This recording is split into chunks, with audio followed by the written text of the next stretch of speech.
세상을 태어나서 참으로 많은 것을 배우고 살아갈 때가 많이 있습니다. 태어나서 가장 처음 배우는 게 뭘까요? 태어나서 가장 처음 배우는 거는 응애하고 우는 법을 배웁니다. 그리고 나서 이제 걸음마 하는 법도 배우고 엄마, 아빠라고 부를 수 있는 말도 배우기 시작하죠. 조금 더 시간이 지나면 학교 선생님으로부터 배우는 것도 있고 친구들을 사귀면서 그들 가운데서도 배우는 것도 있을 것입니다. 직장 상사와 같이 사람들을 대하면서도 우리는 많은 것들을 배우고 알아갑니다. 그런데 배움이라는 것과 마주하면 우리는 이것에 대하여 때로 어렵고 난해하고 매우 귀찮은 것으로 생각하며 머리를 감싸주게 될 수도 있습니다. 아마도 배움이라는 말을 접하면서 떠올리는 것은 공부에 대한 생각일 것이기 때문이죠. 가장 먼저 공부나 학습지 그런 책을 펼쳐놓고 씨름하는 자신의 모습을 떠올리기에 우리는 공부하는 것, 배움이라고 하는 것에 대해서 매우 싫은 마음을 가지게 될 수도 있습니다. 우리에게 가장 익숙한 배움의 장은 어디인가요? 아마 학교일 겁니다. 학교에서 우리는 많은 것들을 배웁니다. 대한민국의 공교육 과정을 거치게 되면 누구든 학교를 다닐 수밖에 없습니다. 그리고 학교를 다니면서 수학 문제도 풀고 영어 문제도 풀고 여러 가지 문제들을 풀고 시험을 봤던 기억을 통해서 배움에 대한 기억이 그다지 좋지 않게 자리를 잡게 되는 경우가 많다라는 것이죠. 요즘에는 많이 바뀌긴 했지만 과거에는 이제 주입식 교육이라고 하는 그 틀 안에서 무조건 배우고 무조건 외우고 그것으로 좋은 성적을 받는 것이 너는 좋은 학생이다 라는 것으로 결론을 지을 때가 많이 있었습니다. 요즘에는 많이 바뀌긴 했습니다. 그러나 이러한 교육을 받았던 대한민국의 대부분의 성인들은 배움이라는 것에 대해서 두렵고 어려운 마음을 가지게 될 때가 많이 있습니다. 아마도 시험을 보고 나서 선생님들에게 부모님에게 야단을 맞고 그리고 자기가 본 그 배움의 점수에 따라서 등급이 매겨지고 학교 안에서의 그 교실 안에서의 전국적으로 위치가 결정되는 그 과정은 그다지 좋은 기억은 아니었을 것입니다. 그러나 배움이라고 하는 것은 단순히 수학과 영어 단어를 익히는 공부에만 제한되어 있는 것이 아닙니다. 우리가 앞서 생각해 본 것처럼 배움이라고 하는 것은 누구에게든지 이루어질 수가 있다라는 것이죠. 우리는 수학과 과학과 영어와 여러 가지 배우고 있는 그 공부의 학업적인 과정뿐만이 아니라 우리가 이 삶을 살아가면서 마주하는 사람들, 그 사람들에게 대해서 많은 것을 배우게 된다는 것이죠. 그렇기에 타산지석이라는 말도 있습니다. 다른 산의 돌도 내 자신을 연마하는 데는 도움이 된다라고 이야기를 하기도 하고 우리는 3살 먹은 아이에게도 배울 것이 있다라고 이야기를 합니다. 그러나 막상 자신들이 모르는 것에 대해서 마주하게 되었을 때 우리는 과연 그것을 얼마나 많이 알고자 할까요? 내가 모르는 것에 대해서 배워야 합니다 라는 말을 듣게 되었을 때 우리는 그 말에 얼마나 공감하고 있을까요? 아마도 나이가 어린 사람이 아니라 나이가 많은 사람일수록 그 말에는 쉽게 공감하지 않을 것입니다. 당신 배워야 합니다 라고 이야기를 할 때에도 여태까지 많이 잘 살아왔는데 또 더 이상 뭘 더 배우라는 거야 라고 생각을 하게 된다는 것이죠. 그러나 우리는 지금 이 순간에도 과거에도 계속해서 무엇인가를 배우고 살아갑니다. 만일 우리가 모르는 것이 있다라고 한다면 배워야 할 필요가 있으며 내가 모르는 것에 대해서 배우는 것을 두려워한다라고 한다면 그것은 곧 시대에 뒤처지는 모습을 가지게 될 수도 있게 된다는 이야기이죠. 예전보다 오늘날 이 시대는 더욱 빠르게 변화하고 있는 세상을 우리는 살아가고 있습니다. 스마트폰의 등장과 함께 컴퓨터의 등장과 함께 이 시대는 우리가 살아가고 있는 이 시대는 너무나도 빠른 변화의 흐름 속에서 자리를 잡고 있죠. 그리고 요즘에는 그 흐름 속에서 또 다른 기술들이 많이 등장을 하고 있습니다. 인공지능 AI가 질문만 하면 무엇이든 다 대답을 해주고 있는 시대가 도래를 하고 있죠. 이러한 상황 가운데 과연 배움이 무슨 효과가 있겠는가라고 이야기를 할 수 있겠지만 대부분의 인공지능 전문가들이 하는 이야기를 들어보게 되면은 그 인공지능에게 좋은 질문을 하기 위해서는 내가 많이 알고 있어야 한다라고 이야기를 합니다. 내가 그 인공지능이 하는 그 대답을 무분별하게 받아들이는 것이 아니라 사리를 분별하고 틀린 것과 옳은 것을 분별할 수 있는 능력을 가지고 있을 때 인공지능은 우리 생활에 큰 도움을 줄 수 있다라고 이야기를 한다는 것이죠. 스마트폰이 처음 등장하고 나서 은행 업무를 편하게 볼 수 있게 되었지만 스마트폰으로 은행 업무를 보는 것은 배워야만 할 수 있는 일입니다.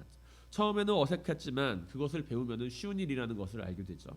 대형마트나 백화점에 가지 않더라도 인터넷에서 클릭 몇 번만 하면은 여러 가지 물건들을 살 수가 있습니다.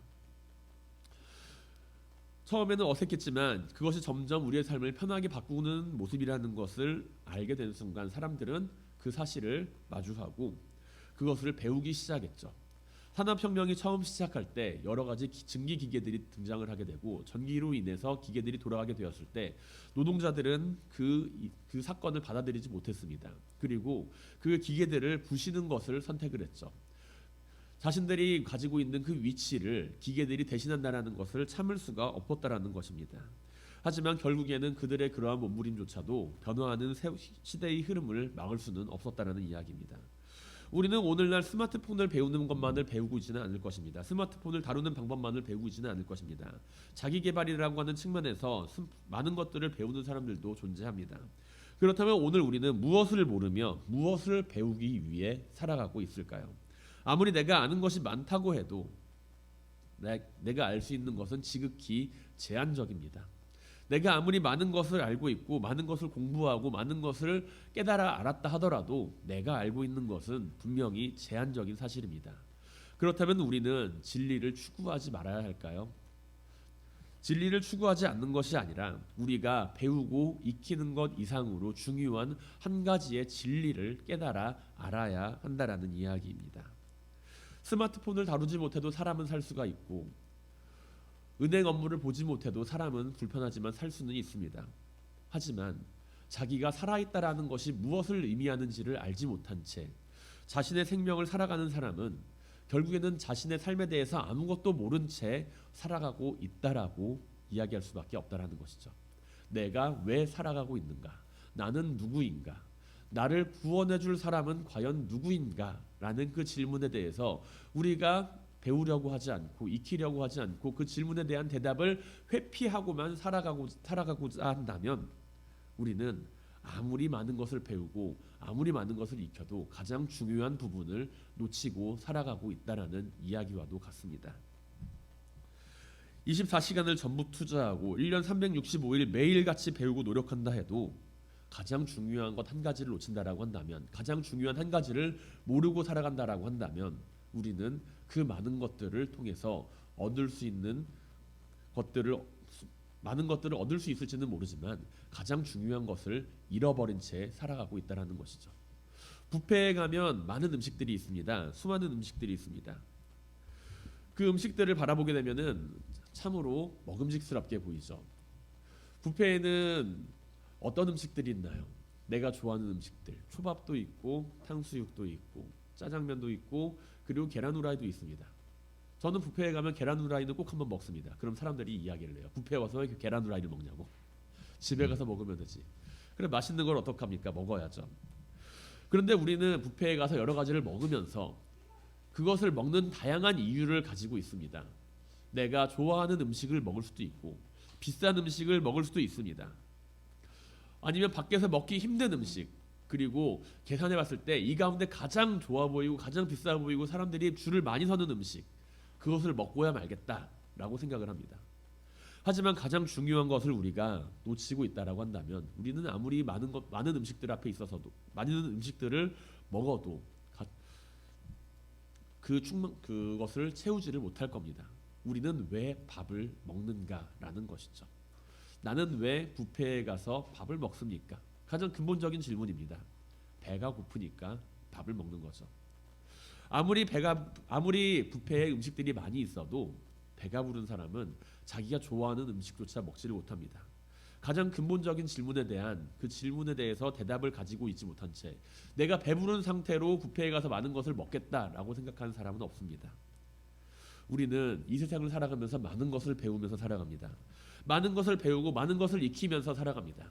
하지만 가장 중요한 생명의 근원이 되시는 주님을 알지 못한다라고 한다면 우리가 가지는 여러 가지 배움의 모습들, 우리가 가지고 있는 수많은 지혜와 지식들의 모습들, 그것들은 결국엔 허무한 것들로 자리 잡게 된다라는 것이죠. 그렇게 성경은 잠언 9장 10절에서 다음과 같이 기록합니다. 여호와를 경외하는 것이 지혜의 근본이요 거룩한 자를 아는 것이 명철이다라고요.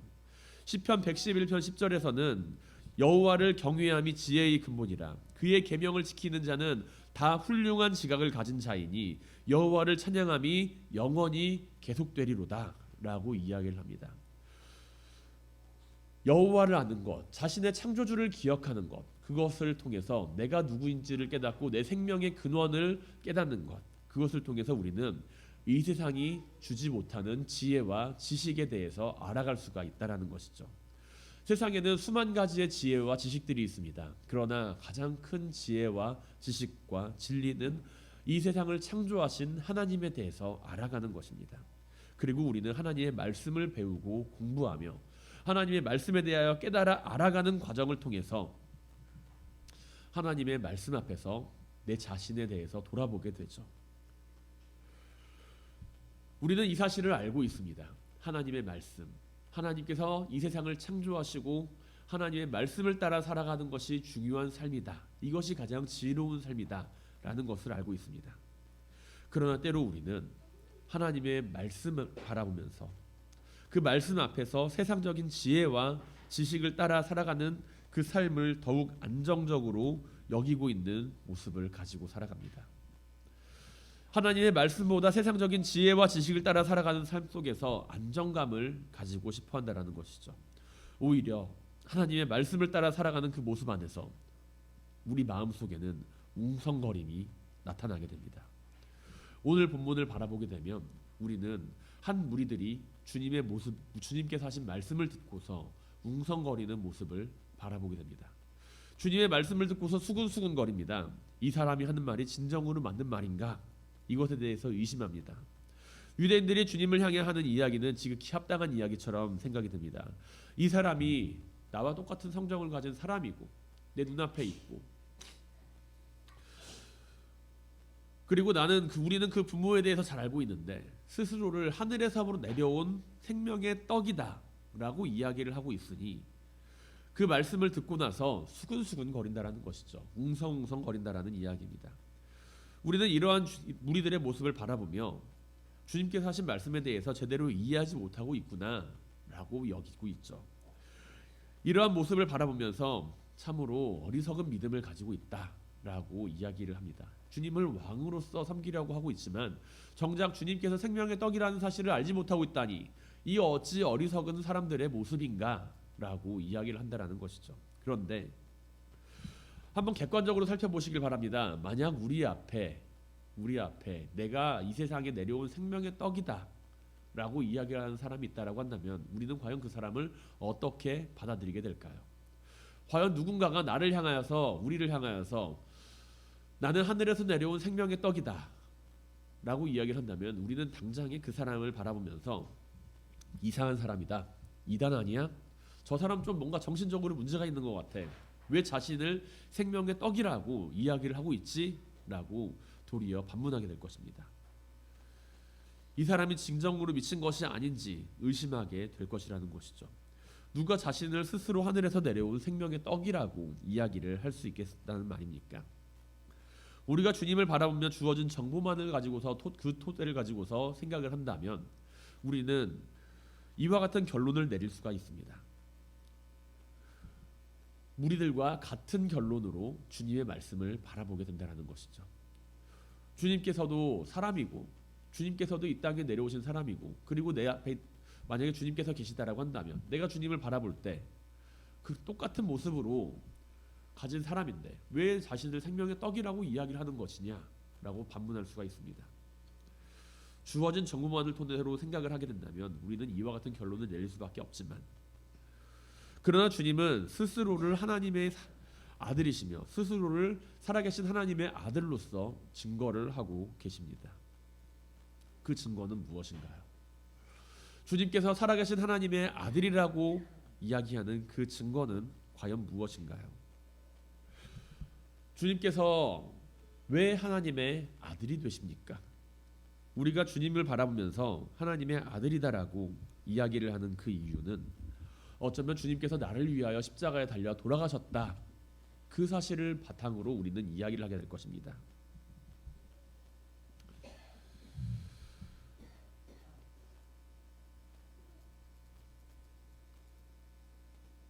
우리가 주님을 향하여서 마주하는 그 모습 가운데 내가 마주하고 있는 모습은 주님께서 짊어지신 그 십자가의 모습이 하나님의 아들로서의 모습으로 각인되어 있다라는 것이죠. 하지만 생각해 보시길 바랍니다. 누군가가 주님처럼 십자가에 매달려서 죽었다라고 한다면 우리는 그 사람을 하나님의 아들이라고 이야기를 하겠습니까? 아니라는 것이죠. 우리는 눈에 보이는 객관적인 정보만을 바라보면서 그것을 통해서 주님을 하나님의 아들이다라고 이야기를 하고 있지만 우리는 주님께서 보여주신 그 삶의 모습 가운데 삶의 전반적인 모든 부분을 통해서 살펴보게 되었을 때 주님께서 하나님의 아들이시구나라는 것을 바라볼 수가 있다라는 이야기입니다.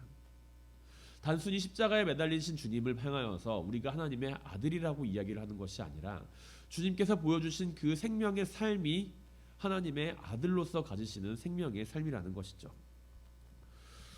주님께서는 어떠한 삶을 사셨나요? 주님께서는 하나님이 원하시는 삶을 사셨다라고 우리는 이야기를 합니다.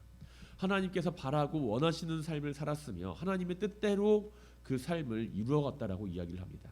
그 당시에 하나님을 모르는 사람들이 하나님을 떠나서 죄 가운데 거하는 사람들에게 하나님의 사랑을 전하였고 소외되고 아프고 연약한 이웃들을 향하여서 그들을 향해서 하나님의 사랑을 전하였고 하나님을 믿는다라고 이야기를 하면서도 하나님을 올바르게 믿지 못하는 유대인들, 바리새인들, 사두개인들, 서기관들과 같은 이들에게 하나님을 올바르게 믿는 것이 무엇인지에 대하여 이야기를 하셨던 그 주님의 모습, 그 주님의 모습이 바로 하나님의 아들로서 이 땅 위에서 살아가셨던 모습이라는 것이죠. 주님께서는 수많은 능력을 행하셨습니다. 수많은 기적을 행하셨습니다. 수많은 일들을 나타내 보이셨습니다. 그리고 우리는 주님께서 보여주신 삶의 모든 부분을 바라보면서 주님께서 하나님의 아들이시라고 이야기를 합니다. 그런데 우리가 그렇게 고백하는 그 주님의 말씀 앞에 우리가 섰을 때 우리는 때로 우리의 마음속에 오늘 본문에 등장하는 무리들과 같은 웅성거림이 존재할 때가 있습니다.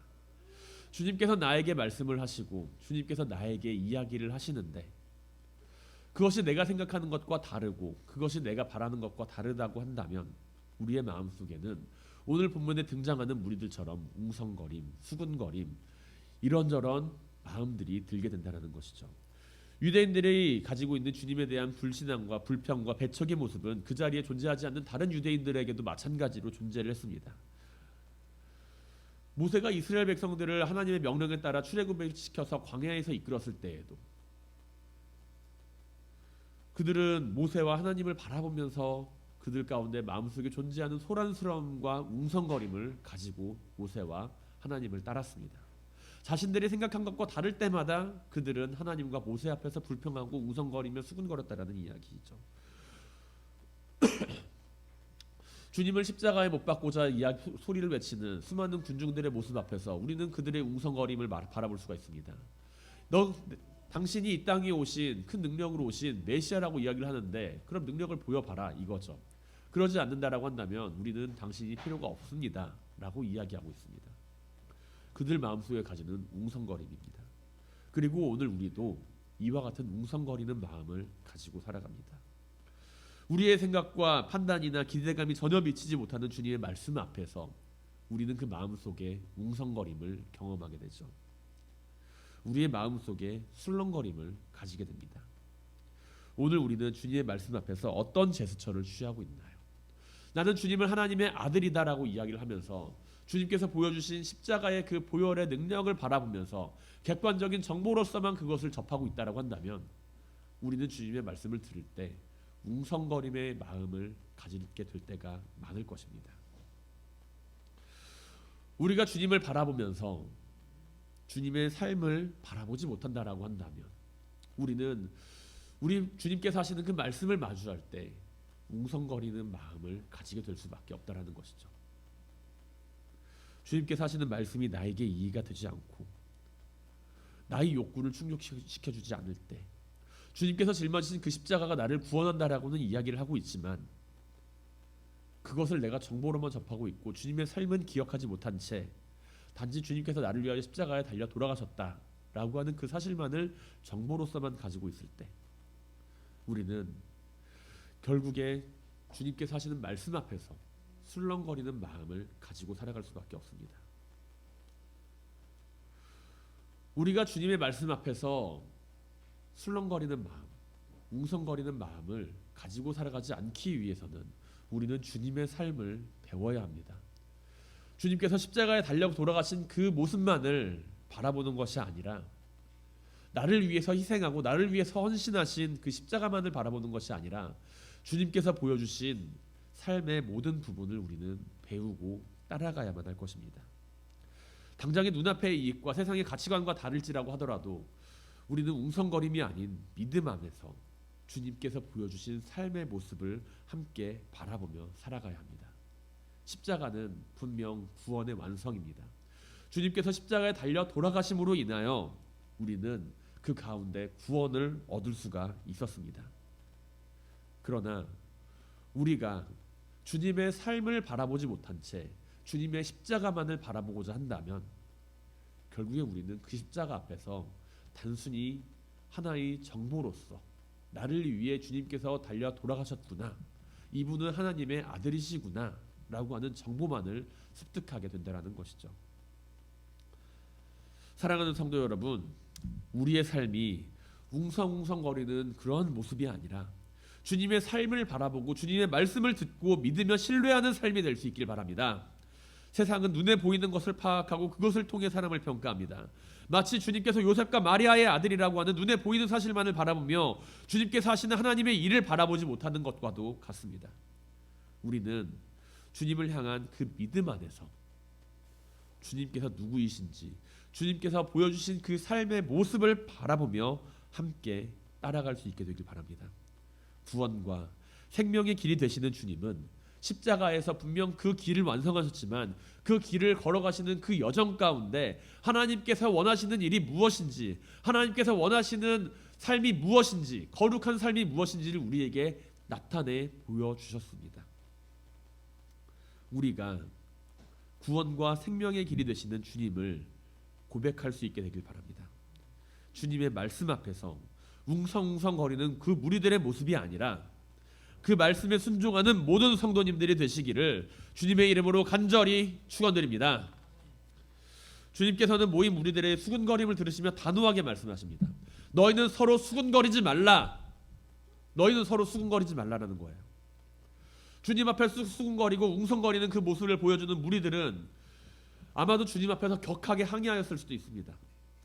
왜 주님께서 그런 말을 하십니까? 내가 주님을 원하고 따라왔더니 내가 원하는 것이 아니라 왜 이상한 말씀을 하십니까?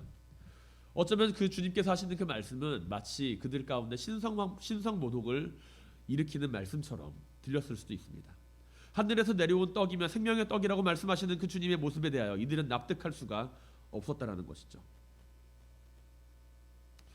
이러한 불평은 자신들의 선입견에 사로잡혀서 진리를 바로 보지 못한 영적인 무지였고 불신앙이며 불순종의 모습이 분명합니다.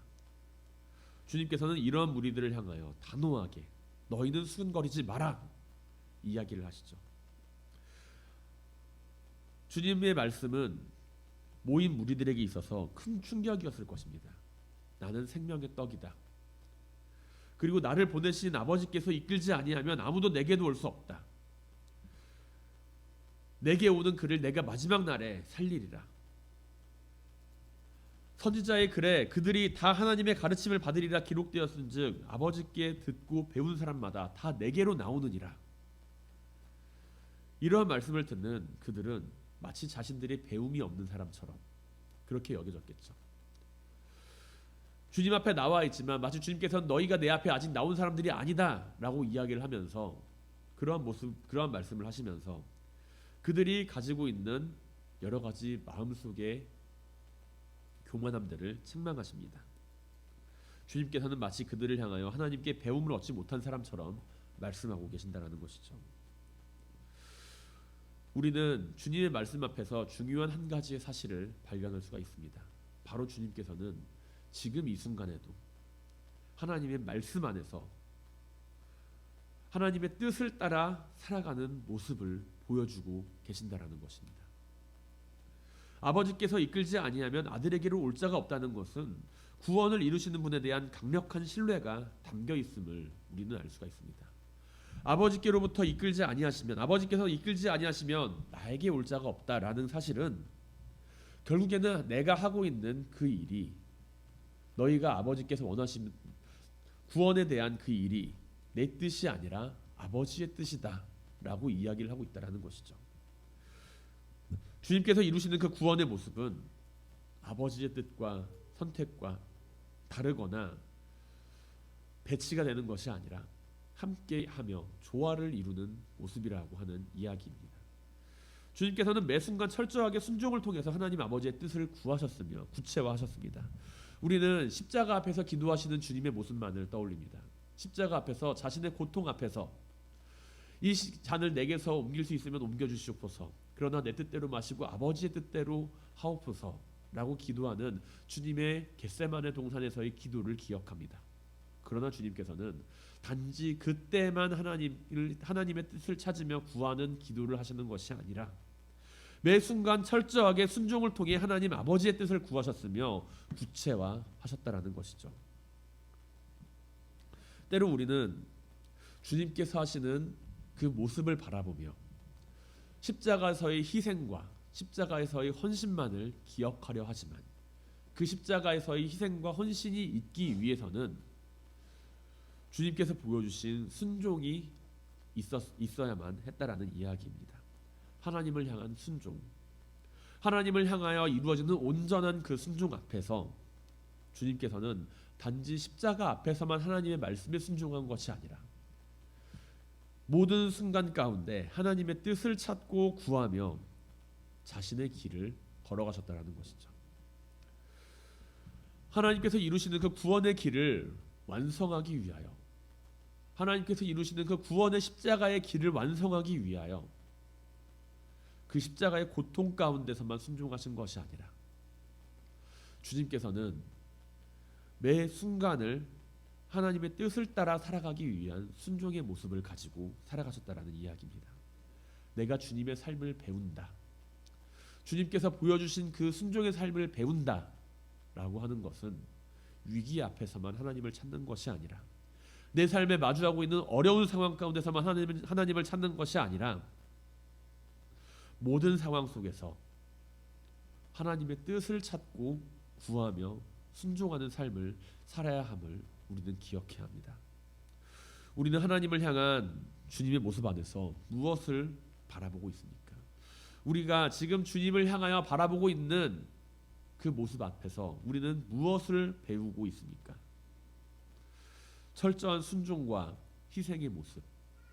우리는 주님을 바라보면서 단지 주님께서 달리신 십자가의 모습만을 바라볼 때가 있지만 우리는 주님의 순종을 함께 바라보아야 합니다. 누군가는 이야기할 수 있습니다. 그가 하나님의 아들이시기 때문에 가능한 거 아닙니까? 주님께서는 하나님의 아들이니까 하나님의 뜻을 찾을 수 있었죠. 주님께서는 하나님의 아들이시니까 그것이 가능한 거 아닙니까?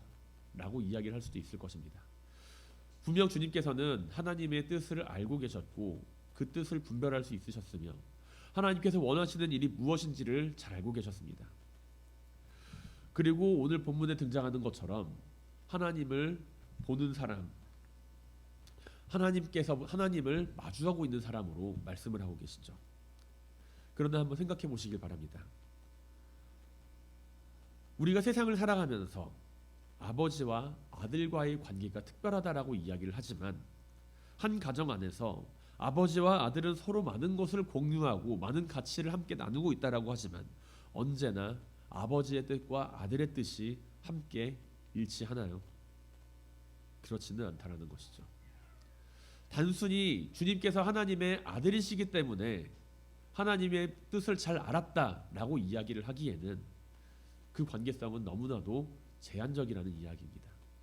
우리가 만약에 아들과 아버지의 관계로서 주님께서 그렇기 때문에 하나님께 순종할 수 있었다라고 이야기를 한다면 우리는 언제나 아버지의 말씀에 순종을 하는 사람이 되어야겠죠.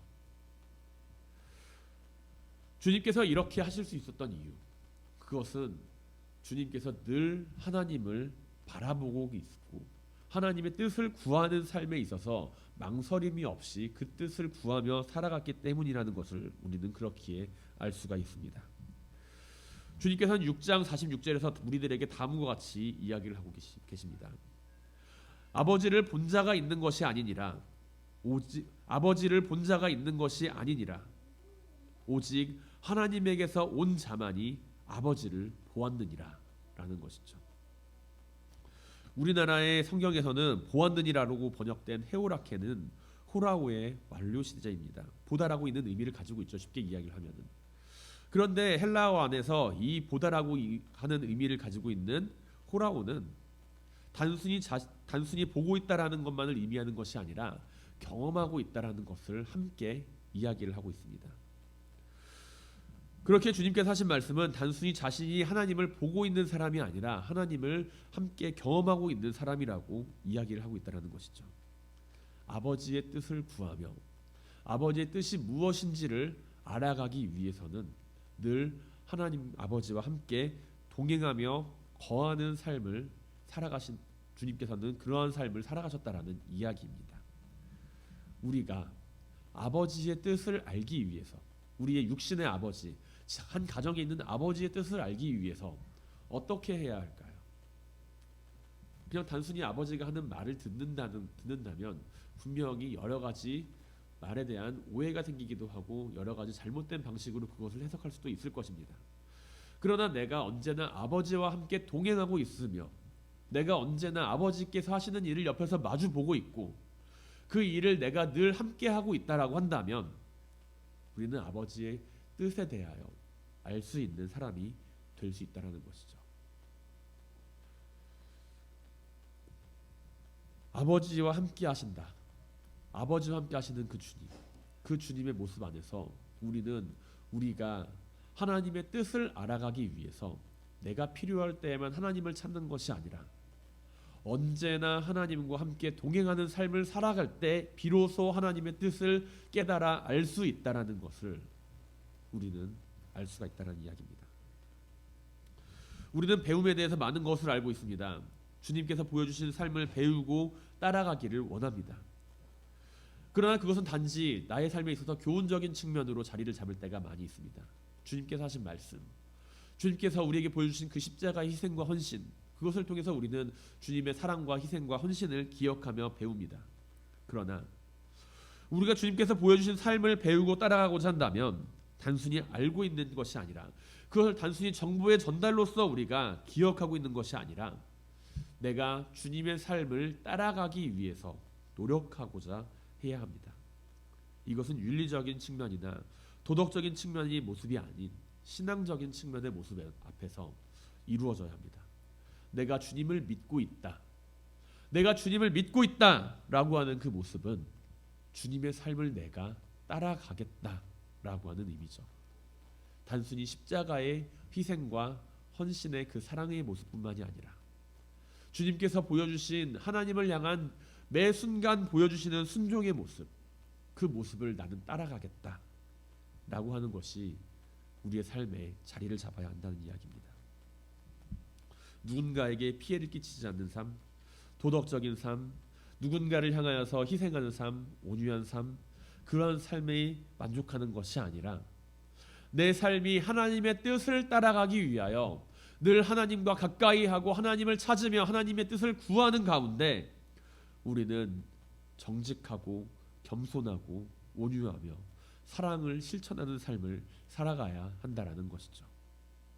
사랑하는 성도 여러분, 주님께서 보여주신 그 삶의 모습을 바라보며 하나님의 뜻을 따라 살아가는 삶을 함께 이루어가게 되기를 소망합니다. 이것을 배우기 위해서 우리가 언제나 하나님의 말씀을 가까이하고 하나님의 뜻을 구하는 삶에 있어서 늘 기도하고 그 일을 소홀히 하지 않게 되길 바랍니다. 하나님의 뜻에 우리가 늘 순종하며 내 삶이 하나님의 뜻을 알아갈 수 있는 그 삶이 될 수 있길 바랍니다. 우리 주변에는 수많은 모르는 것들이 많이 존재합니다. 우리 주변에 존재하는 수많은 모르는 것들, 그것들 가운데 나는 무엇을 알고자 하나요? 무엇을 배우고 싶다라고 생각을 하십니까? 가장 먼저 우리가 하나님의 사람이라는 것을 믿음 안에서 알게 되길 바랍니다.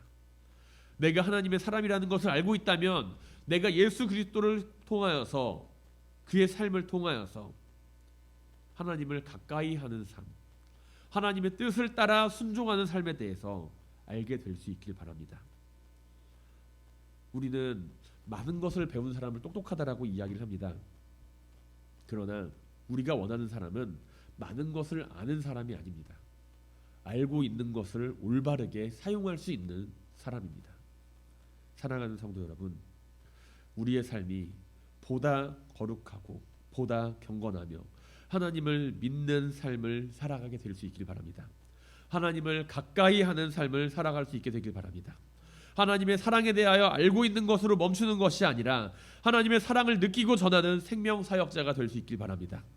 그리하여 영원한 생명의 길이 되시는 주님과 함께 하나님의 뜻을 따라 살아가는 순종 앞에서 복되고 거룩한 삶을 이루어가게 되기를 주님의 이름으로 간절히 축원드립니다.